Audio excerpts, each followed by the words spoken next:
Who loves to win? I know I do, but how many of us actually plan to win in the workplace? To find out what that means, we are with leadership expert Lisa Moore of More Possibilities today. So, do you mean actually competing with our coworkers, or say department versus department, or what do you mean win? Or do you mean win as a person? Win.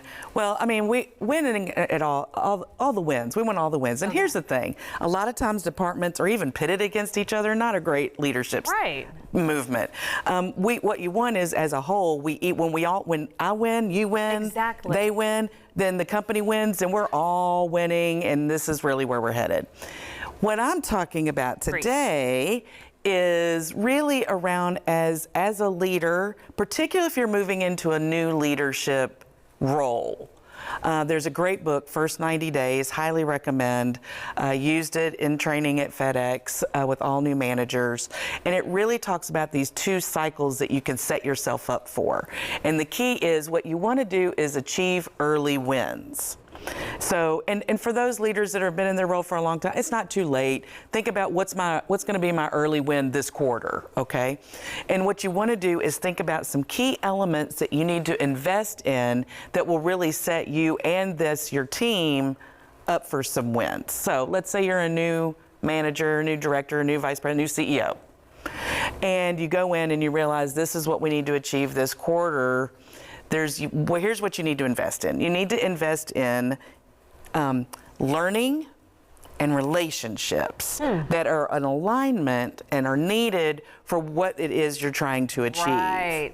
So if I'm trying to achieve 80 new clients this quarter, for my company, then I have that benchmark, and let's say I'm new to sales, so I'm going to need to get into some training, I'm going to need to take some courses, I'm going to need to talk to the people that have been doing this for a really long time that are doing great work, that can educate me on the key skills that I may need to brush up on or increase.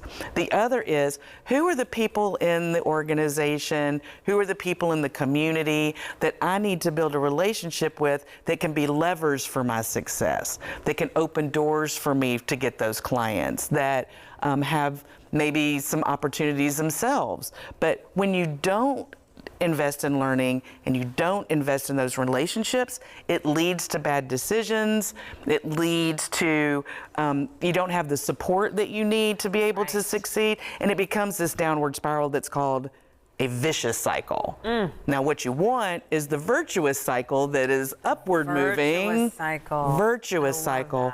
So when you invest in your learning and you invest in those relationships, you make better informed decisions. You're more equipped to seize the opportunities that present themselves.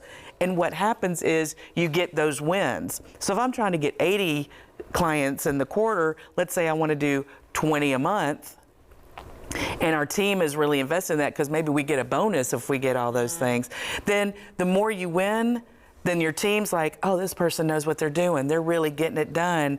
And the more you get those early wins, your credibility goes up with your partners, the people you've been working with, those relationships, and your team. And then everybody's going to succeed, and then you can try on new things. We talked about change last month. So the more change that happens, the more credibility that you have, the more able you are to be able to make those shifts and growth moments when they present themselves. I mean, because I imagine, right, there are people who are kind of putting out fires, just saying, yes, well, I'm running this business, this organization, or this department, or my personal projects, and as opposed to saying, okay, this is the win I'm planning to achieve, and then taking those steps, learning what they need to do, and then execute. That's right. And then and bringing other people in to make it happen. I love everything you said. That's right. Because when you have a goal, a lot of times we're like, okay, there's this goal, and we're trying to eat the whole elephant at once, as opposed to what are the benchmarks? What are the early wins? What are those key benchmarks along the way that knows you're feeling successful, it builds momentum, that gets you to that ultimate big goal. And when you do that, it's the intentionality in this is not only having the goal and knowing what the benchmarks are, it's the stepping back and saying, what do I need to learn, and who do I need to build relationships with in order to achieve those goals? Okay, and I mean, you coach people in this, so Yes. people can reach out if this is something Yes. where they'd like to get help on this. But we're looking for not the downward spirals, but the upward spirals. We want virtuous cycles, Virtuous cycles. not vicious cycles. Yes. All right, I love the virtuous. Yes. Thank you so much, Lisa Moore of More Possibilities. See you next month. Thank you.